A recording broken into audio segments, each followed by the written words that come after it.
when time is but a loop, with a loose stitch in the universal cloth, seize upon the chance traveler, and step beyond the veil.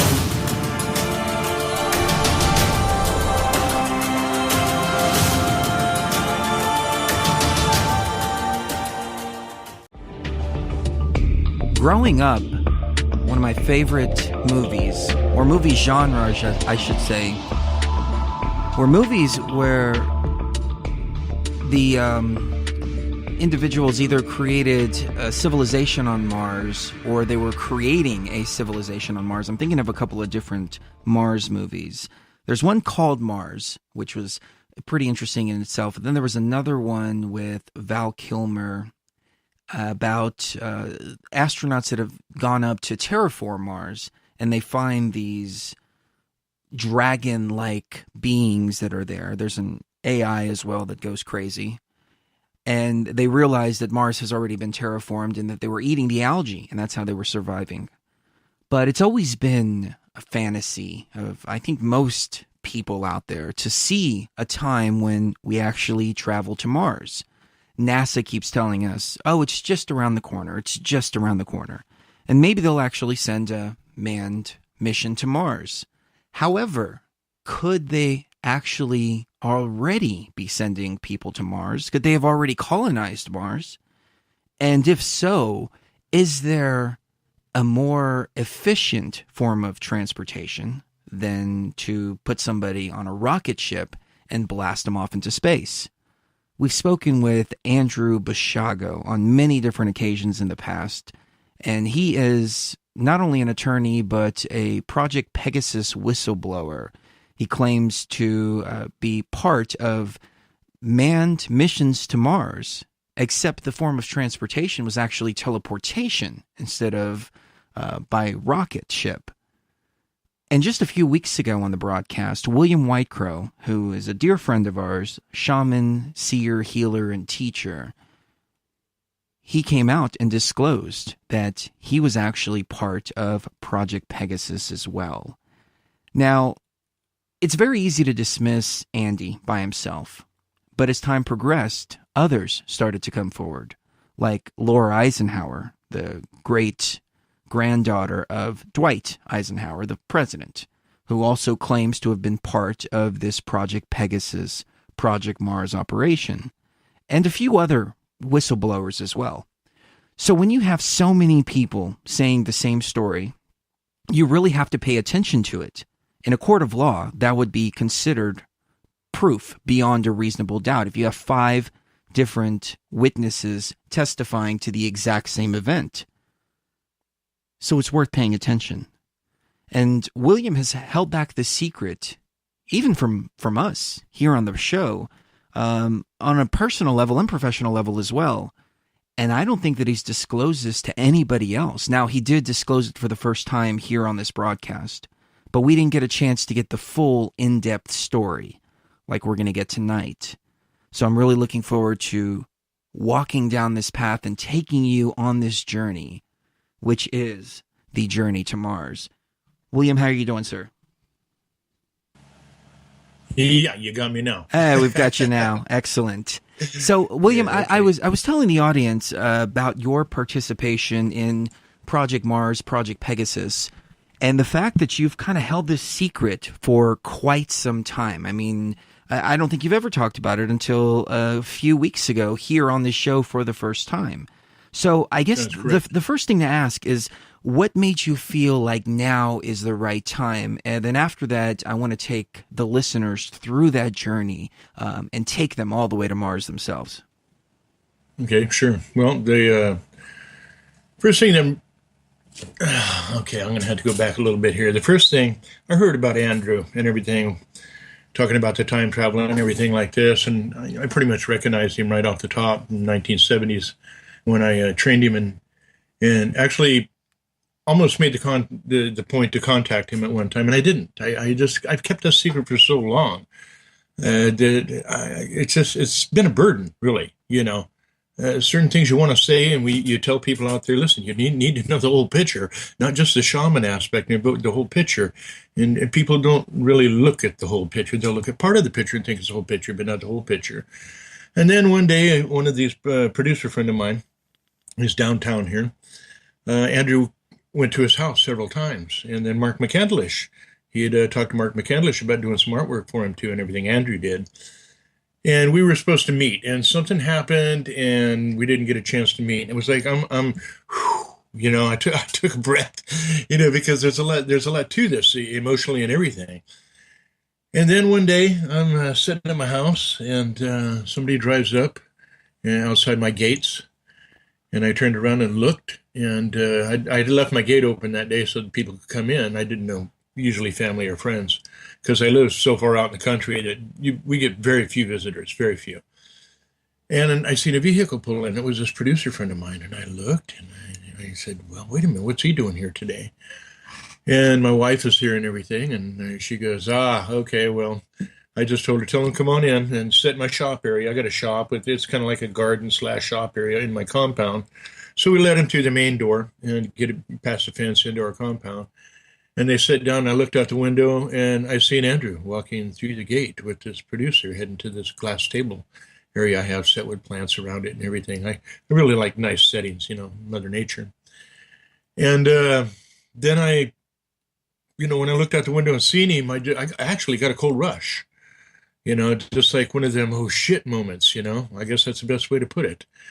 And, you want to talk, but you don't want to talk. And then I walked out there, and this producer guy kept having problems with people breaking into his sheds and stuff with locks and everything. So on the way out the door, I picked up one of my locks, a master lock and everything, and some instruments that I made to pick locks with, because I was going to show him. And I walked over there, and within about 10 seconds, I turned around and, actually less than that, about 2 seconds, I popped the lock open and tossed it to him.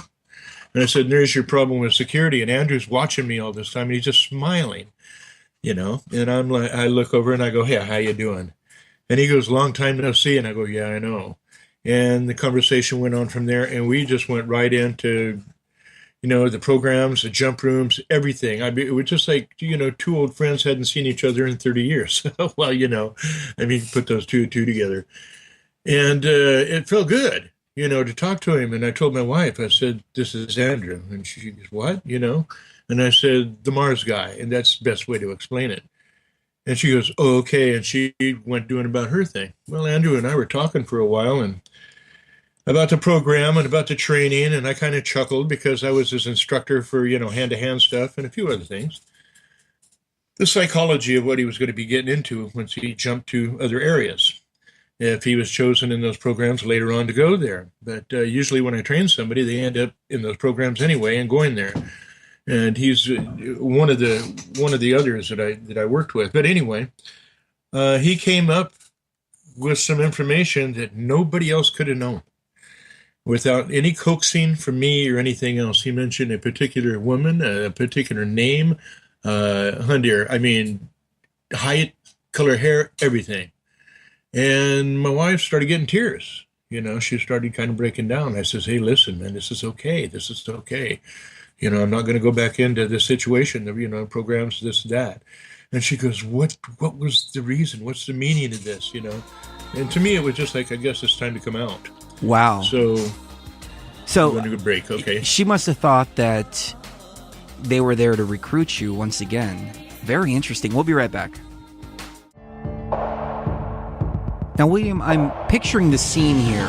Andrew Bashago, known Project Mars whistleblower and current presidential candidate as well, shows up to your house. Your wife says, oh, it's the Mars guy. And she was afraid that he was there to recruit you back to the program. So I take it that she had a lot of knowledge about what you were involved in prior to any of this happening. Well, I've talked a little bit about it here and there, my experiences as a kid and things that I went through and all this other stuff. And she had good ideas, but when he mentioned a particular person, name and everything, it was a reality check, really, right then and there. She didn't know the Mars guy. I was the one that said that. But when I said that, then she, ears perked up, like the fur on the back of your neck might stand up when something happens. And so Andy and I have our conversation, and we finish, and kind of gave each other not only the handshake, but the kind of the brotherhood, you hug each other thing. And we'll be talking again. And he asked me right then, "Why don't you come out and tell me?" And I go, I got a lot to think about this, man, because I got family, I got other things that are going on here. I mean, they're growing out, doing their thing and everything, and that's great, but you never know what's going to happen out there. So there was kind of a hindrance, but at the same time, I had to get things off my chest and what was going on. Some things you just can't hide forever. The things that and the things that you can see happening to the planet and to people right now. And this wasn't what got me into the program. I was introduced to the whole situation when I was a child. But when we seen Andrew, it was a sign to me, to us, and I talked to my wife about it a lot before I said anything. And even things that she didn't totally know, we finally opened up and talked and got some things all straightened out and everything. So she's always been there, no matter what, through all of everything. As a matter of fact, both of us had the exact same spirit with extraterrestrials that are about 5 years old in our rooms. We believe we're put together. And this is another aspect of all these programs and things like that. And it keeps genetics going. It keeps, they can add new genetics or abilities or open maybe a DNA code or something in our, excuse me, junk DNA, But so we believe in that heavily. And our kids are definitely different. They're very strong-willed, and they can do anything they set their mind to. It's just amazing. But how I got involved with everything, we've seen Andrew and everything. Andrew and I talked, and over a period of time, then that one day when I'm chuckling here because even though it was an accident, the way you guys lined it up and everything, we just chuckled here when we seen, because I had no idea Andrew was on next after me, on the show, and I was on, the Woo Cruise deal there. And here's Andy, and you asked me, and Andy says, well, if he's got I have to have his permission, and it was just finally, it just hit me, and I said, okay, go ahead. And it went from there. And probably the best thing I could have done, because now everything is just free flow. It's just all there, and more is coming. All these so-called, covered memories, they don't stay covered forever once you understand how that works. I can imagine. So, now, as you were contemplating coming out with the story and going public, what were some of the reasons that you were opposed to doing this? Why did you remain silent for so long? Safety of others, safety of my family, safety of myself, at the beginning. But then we started noticing, and, my wife's sitting right over here, we started noticing, not only was I being followed everywhere, I mean, all the time, all my life, all our marriage, and things of this nature. And my students, I've said before, spotted being followed. It was almost like you're being taken care of instead of doing something to shut you up. They let you know they're there. My students have seen them and everything. We've even went 20 miles away to another location after we knew that we were being followed and observed.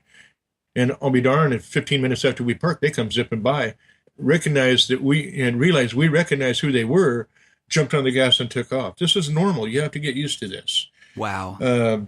My main thing, though, was my family and not understanding, because when you do these programs and you leave, you have to understand that, you've done things that, people can't even dream of doing, and it's like the ending of Blade Runner where, the guy sits there and says, I've seen things your eyes would never believe, and it's true. And then all of it, also it was part of the thing of, people are going to think you're crazy. Well, you know what? I'm 62 years old. I don't care. And people can think you're crazy if you want, but you got to tell the truth, and it has to come out, because there's so many things that are going on right now in society and where we're heading and what the outcome is.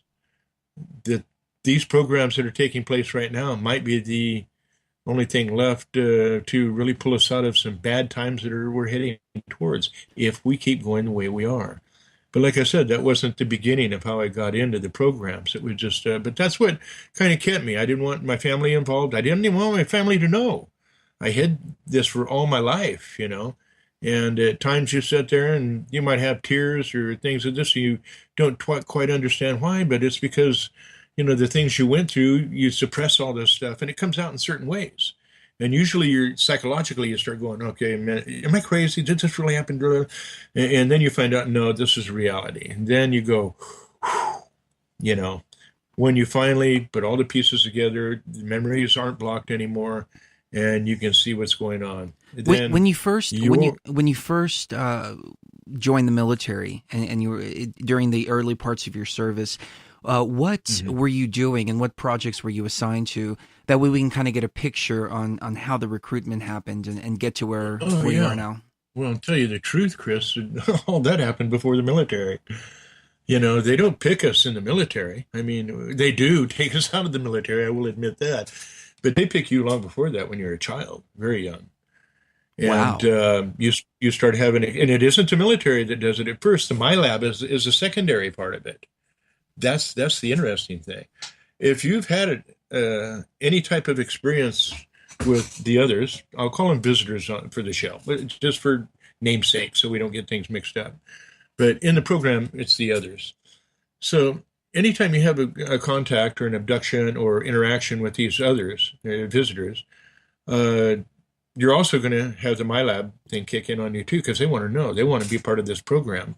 And this is how they acquire a lot of these technologies, is from people like us. You know, in a sense, we're working in a program, working with them. All of a sudden, we get information. We don't know how exactly they get the information out of you. I mean, I do. You know, they have ways of reading your mind so simple it's unbelievable now. You know, but you're always chosen as a kid.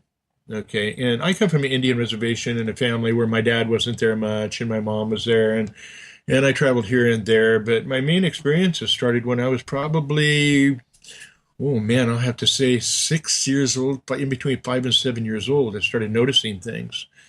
And then one day, I saw two craft in between my mom's and my house on the Indian reservation, and between there and our Aunt Florence, which lived kind of like 5 miles as the crow flies across canyons.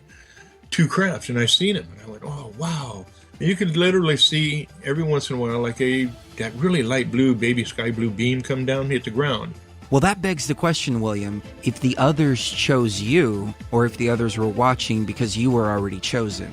I want to get your take right on the other side. We'll be right back right here on Beyond the Veil. And William, you were explaining that you were chosen as a child. Now, I wonder, were you chosen by the others or were you watched by the others because you were already chosen? I think it has to do with already being chosen by them. They follow genetic lines, as I said before, and for some reason they were very interested in mine. Now, and this, I have to drop this in here real quick. I also found out through my mom that my grandfather's had this situation going on. She had a situation going on. She even said she had an extra set of ribs, which we found out was true. You know, things of this nature. My father, I asked him, we never talked about it until I told him my experiences when I was a very young child. And I had a hideaway bed I slept in the den. And he came about a week before he died. I said, Dad, I got to tell you something. And I explained to him about what came to my window and how I felt and what happened and everything like that. And he looked at me and he asked me, why didn't you tell me? You know, why didn't you tell me? So I knew he had something going here too. So that's what I believe. I think we're all chosen. And that's the way that goes from there on. There's a bigger plan than we all know right here. And those of us who actually have a chance to intermingle with that and understand things, that's kind of really, Chris, to be honest with you. Well, later on, after out of the programs and everything, I mean, I always liked the shaman thing and followed it, but it meant more to me then because I understood the whole picture, what was going on. Well, But it's you're funny picked you at a mentioned very young age. it's funny you mentioned the shaman can thing change. because John Perkins, who was the economic hitman, did some very deep work in the military, actually going and meeting with Saddam Hussein and other world leaders, and basically telling them that they're going to attack them economically if they don't go along with a certain agenda. And then he turned to shamanism, ayahuasca, and the spiritual aspect of it. And I asked him, how do you justify that to yourself? And he said, well, we're looking at the bigger picture here. We're trying to save lives. And so even though we're going over there and acting as economic hitmen, ultimately we're trying to save civilian lives while we're doing it. So it all works together. It was the first time I realized the type of balance that people like yourselves, John Perkins and others, have to maintain. And sometimes it's not easy.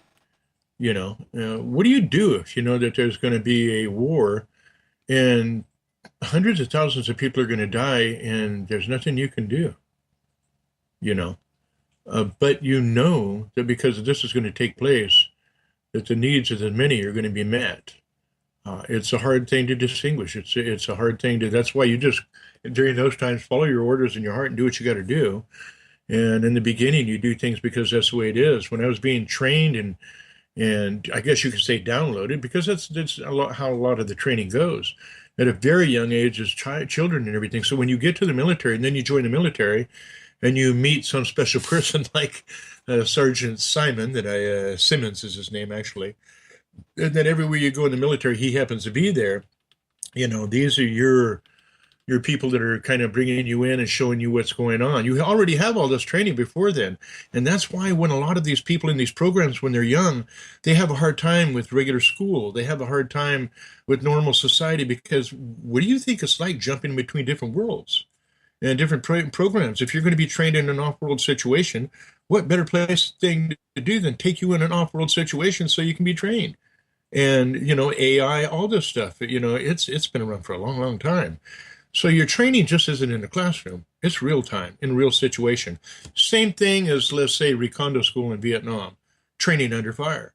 So, but when you're kids, you're not actually under fire, but you're put in situations where you understand real quick what's going on and what to do and how to deal with it. So your mind is developed a lot further along than most people's.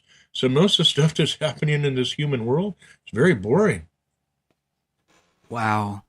Now, the debriefing, I may be jumping a little bit ahead here, but when you were debriefed, actually, I'll hold that question for a little bit later. Let me ask Sure. you this. The actual experience of going to Mars and being on Mars, can you tell us a little bit about the environment, what it was like, any breathing apparatuses that you had to wear, Yeah, any sure. creatures that you encountered, maybe even other civilizations? Yeah, there's other civilizations there. That's for sure. The ones that I dealt with most were the gray. There's some more insect type reptoids also that we deal with. When the first experience going to Mars would be aboard very simply like a TR-3B, a craft that takes you there. You get there in about 33 days. Now, folks, you got to understand here. At this point on, we're talking about time differentials here. Okay, you're a young individual. Or you can be in the military. Whenever your time comes to go, you go. And all of a sudden, you experience your journey to Mars. Okay, now you're on a time deal because they take you at a certain age. You go through these programs. As far as my people are concerned and everything, 33 days was 5 minutes of going into the bathroom. And then you come back with a growth of beard, your hair a little longer or something, and it's not a big deal. Nobody really recognizes and knows what's going on. Or when you're younger as a child, nobody's going to know anyway because of the time period. People don't think of that aspect of training or jumping here or jumping there. When I first got to Mars, the first thing that I was issued right off the top is a very similar suit to a still suit that they used in Dune. And we had a helmet, breathing apparatus, but we could still breathe part of the oxygen out of the atmosphere and everything through this apparatus. The temperatures during the daytime are right around, it could be in the low 70s to mid 70s at your high points and everything. In the morning, you have morning dew and stuff of this nature, just like Earth does. You have a baby blue atmosphere. There is no doubt about that 100%.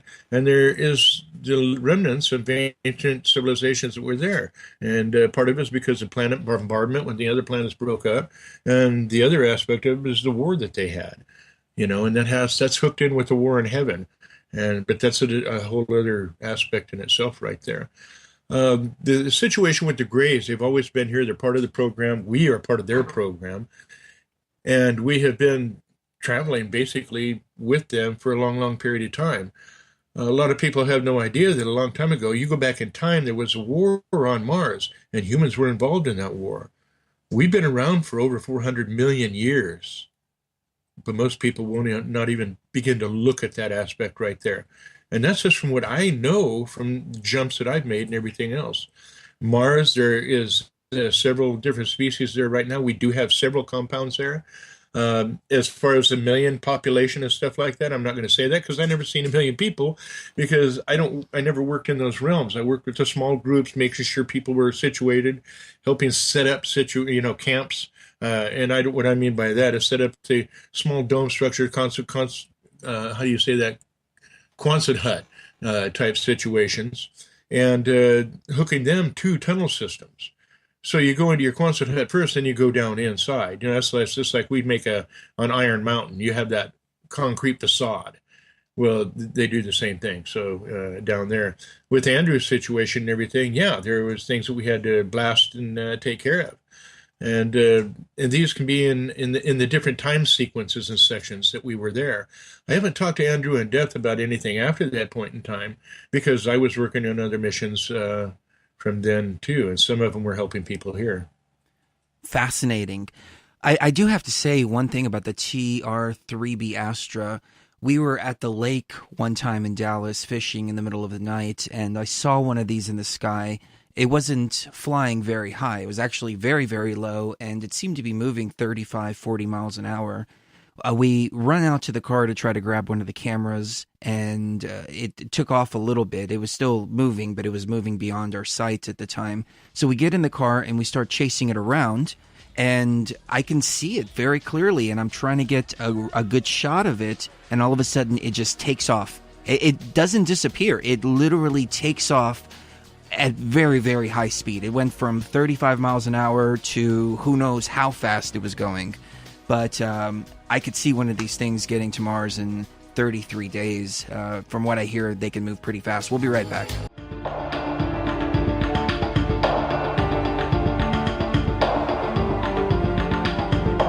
Coming up in Phase 2 of Beyond the Veil, Frank Joseph Hoff will be joining us. We're going to talk about Atlantis. The lost continent has finally been found. We're going deep beyond the veil when it comes to Atlantis.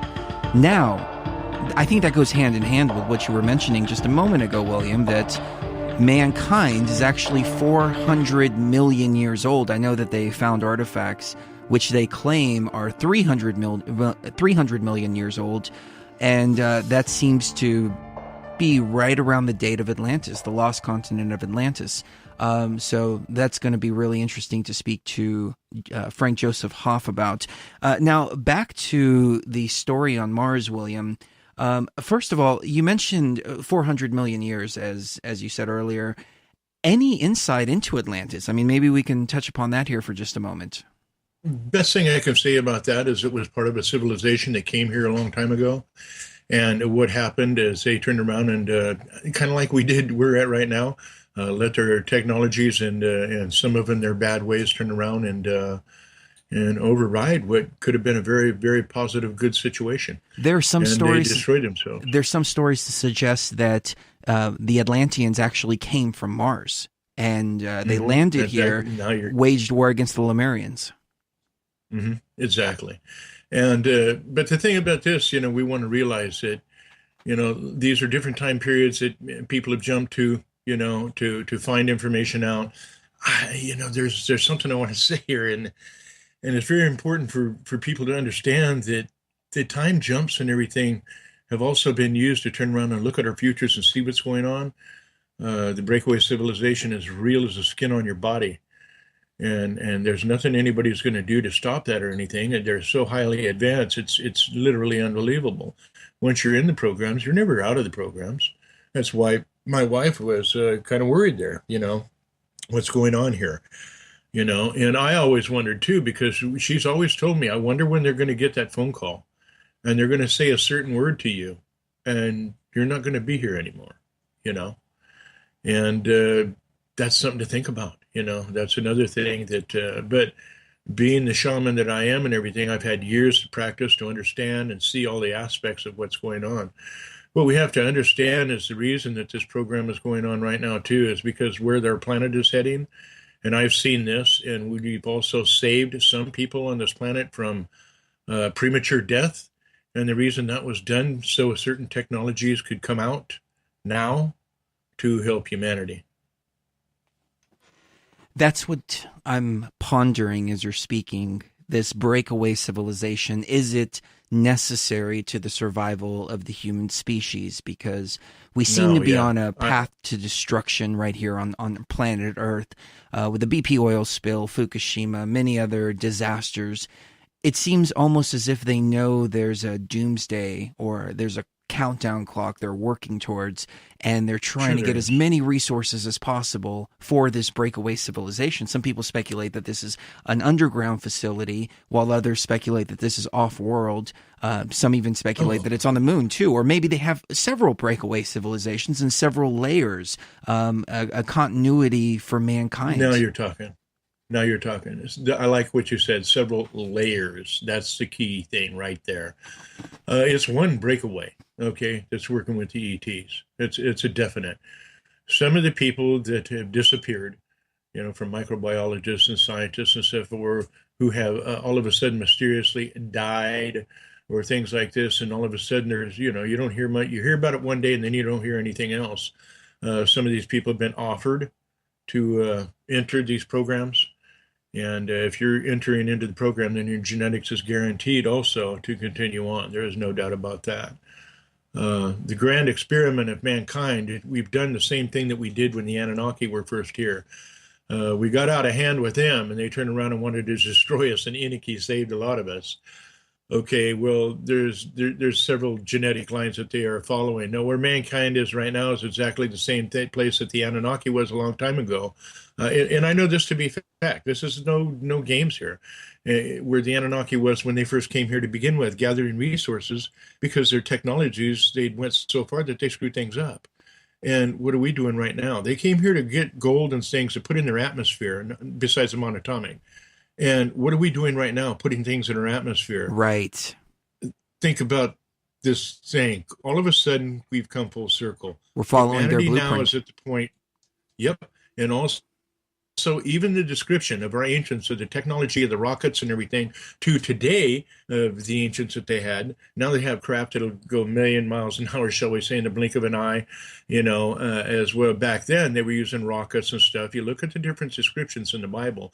We had several different races coming down at the time. Right now, we got some that are pretty pissed off at us, and we're battling with them. And that's a good thing. We have to.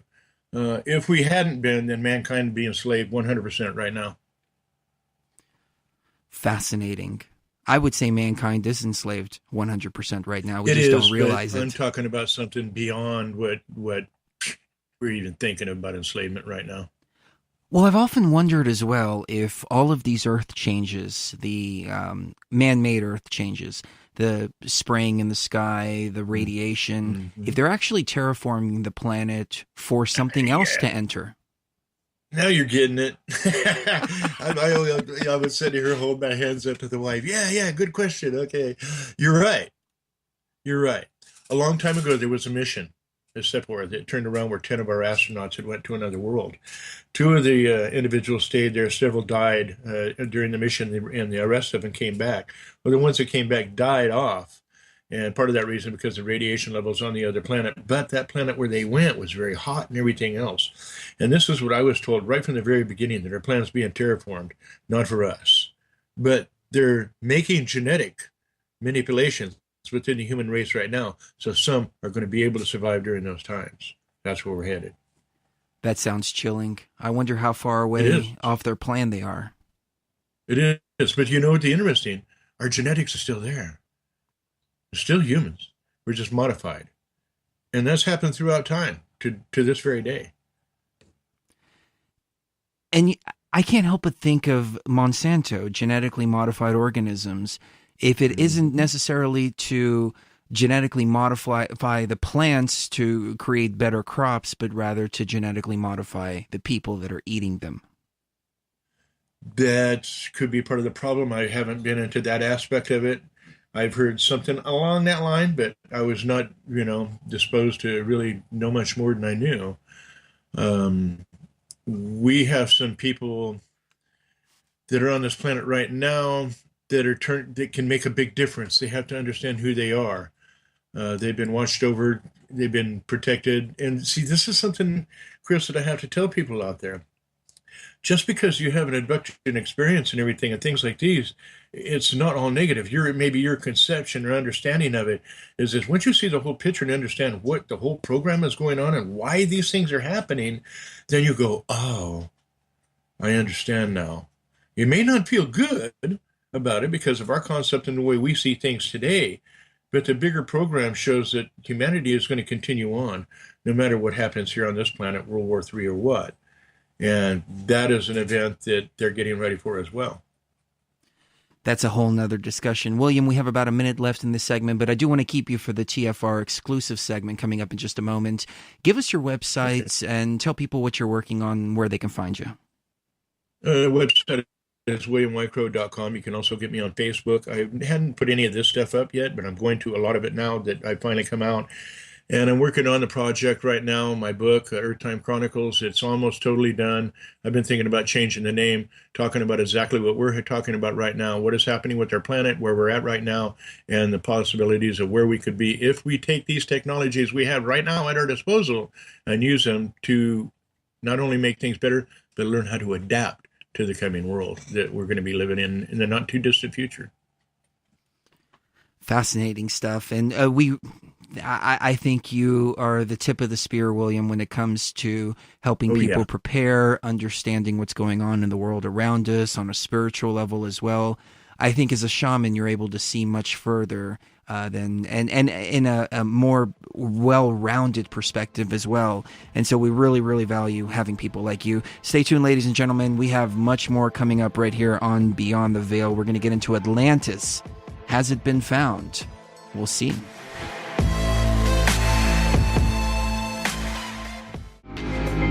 This is the rhythm of the universe.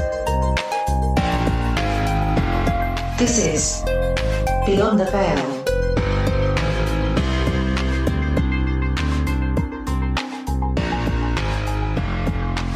Taking an extra step beyond the veil exclusively for our Truth Frequency Radio listeners. Coming up, Frank Joseph Hoff will be joining us. We're going to talk about Atlantis, the lost continent finally found. But for the next 10 minutes, I want to go back to William Whitecrow about his experiences on Mars. And this time, William, I want to address you as a shaman and ask for your intuition and vision as to where you see the world heading in the next 5, 10, 15, maybe even 20 years, and what the importance of this breakaway society actually is. Okay, what I see happen in the next 15 to 20 years, let's start with the bad stuff first. Okay, within the next 10 years to 15 years, our oceans are going to start not being able to produce the amount of oxygen that they are right now, simply because of acidification and a few other things. The lower levels under the, I'll say the 700 meter point on down of the ocean is warmer than it is on the top. And in particular, there's a layer down there, which is going to increase the heat of the upper levels of the ocean. This is a fact. This is no guessing or anything else. I know this. I've seen this in my visions, plus other things. Also, society and everything, we are heading into a very heavy time of conflict. That's how come I've been watching this political situation right now. Believe it or not, because of certain individuals, we could put off a conflict that is pretty much guaranteed to happen within the next several years. And that's a good thing. I see society, it is waking up, but it also has to come to the understanding that we have to get ourselves together. We have to take this next step up in thinking. We have to take the next step up in the way we look at one another. No more racial stuff, no more religious stuff, no more this. We have to look at things as a species and work together. Or there's going to be changes that you're just not going to be able to deal with. We do have a good outcome. You know, I mean, the weather patterns are going to continue the way they are right now. They're going to get worse. We're going to have more drought. Planet is going to continue to heat up. And these are things that are going to happen. I've seen this. They're as clear as can be to about 2048. You know, by the year 2048, we're going to be fished out. That's all there is to it. There will be no more ocean aspect as far as that goes. In the next 20 years, so we're going to see a couple martial law incidences take place. We are definitely going to have several more false flags, but we have to understand that this is happening from an aspect that is not the breakaway society. These are the people that are here on this planet trying to control humanity as it is. Go right back to the Rowdy Piper movie, They Live, puts on the glasses, you can see what's going on. The thing about it is how we react as a society. If we become in our own ways, break away from the governments and things of this nature to try to create a better situation for humanity, there's going to be contact with individuals, let's say the visitors out there, and other realities that you won't even believe. But as long as we're stuck in these loops right here, that we're the war and the continued, consumerism and the hate and the fighting, we're not going to get anywhere that way. We're not going to join, shall we say, the Grand Council out there. They're watching us. They're making a decision. And they're also watching us and making decisions on how to help us because of the way things are happening with other races or beings, I should say, that are interfering with governments and religions right now, creating the chaos on our planet. The greed is going to continue with politicians, but the people are going to start seeing, and well, they are. The people are seeing through all this right now. And they're going to start looking at candidates and everything that have nothing to do with the political parties, which is a good thing. The biggest thing that I see that mankind isn't doing, unfortunately, and it's very necessary for the next jump, is educating themselves each and every day in some field that they're interested in. If we want that Star Trek type utopia that we want, we have to stop looking at things the way we do and start looking at the good aspects of what's going on out there and what we can do, not what we can't do. And my friends, we have the technology literally right now, not in a breakaway, but right there on the table right now to change everything that is going on with this planet right now, with the exception of the planetary changes that are taking place. I've seen the magnetic field dropping big time. I see more radiation. I see a couple more nuclear accidents happening. I do see a lot of dark things happening, but we're going to make it through that, and we are going to go into the next class of civilization. But we're going to have to go through some serious hard knocks before we get there. It's going to be rough, but if we've been around for 400 million years, I would bet we've made it. That we've made it and that we will make it no matter what. What is the natural progression for humans, though, for mankind, for our species? Is this evolution of, well, let me just say this, is this merging with the extraterrestrial races or even merging with machines? Is that a natural evolution? Is that a natural path that humans take? It's both, and it's going to happen. We're not going to stop merging with machines, transhumanism, things of this nature. It isn't going to happen, because once you get to a certain point, you understand that really there isn't anything that is going to be bad about that as long as that technology is used for a very positive purpose. But as we know, most technologies and things that are invented, the military gets hold of them first. But what happens if you have a civilization, and yes, we are working towards becoming one with other races and other beings out there, and we already are at a higher level.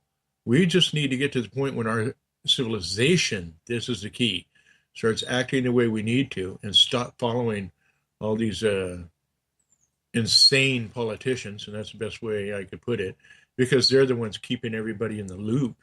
Each generation, think about how many 5, 6 generations, everybody's worried about the same thing in each generation. That has to stop because those things are already taken care of and can be taken care of once we get off our butts and quit whining about things and start taking action. It's all about divide and confuse, and that seems to be what the powers that be have done on every different level, whether it's politics or religion or spirituality or information, the left, the right, even status and class. It's all division.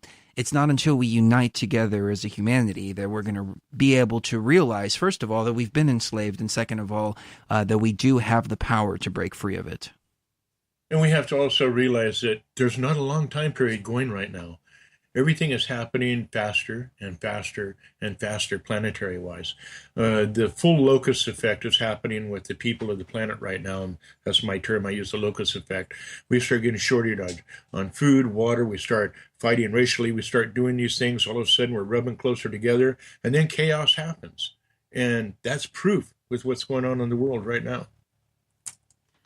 Chaos does happen. And it makes me wonder if the plan is order out of chaos, or if nobody is in control and everybody is clutching at straws at this point, just to try to maintain a little bit of control. If they keep you all fighting amongst one another, how are you going to accomplish anything? That's very true. That is very true. So we'll have to see what the future brings. I am optimistic, though. I think the human spirit will prevail. We will always prevail as long as we maintain the human spirit. And I've seen our civilization already ahead, and we do. Not everyone is going to, be at that level and everything, but humanity does come to a point of realizing what we are talking about. They do join in the understanding of what's going on, and we get off this planet. And that's the biggest thing we have to do right now. Fascinating. Thank you so much for your time, William. I have to say this is probably the best chat that we've ever had, and we have had many, many, many. So yes, we have. Please give a hug and a kiss to Sue from us. I sure will. All right. Take care. And you, ladies and gentlemen, stay tuned. Phase 2 of Beyond the Veil coming up in just a moment.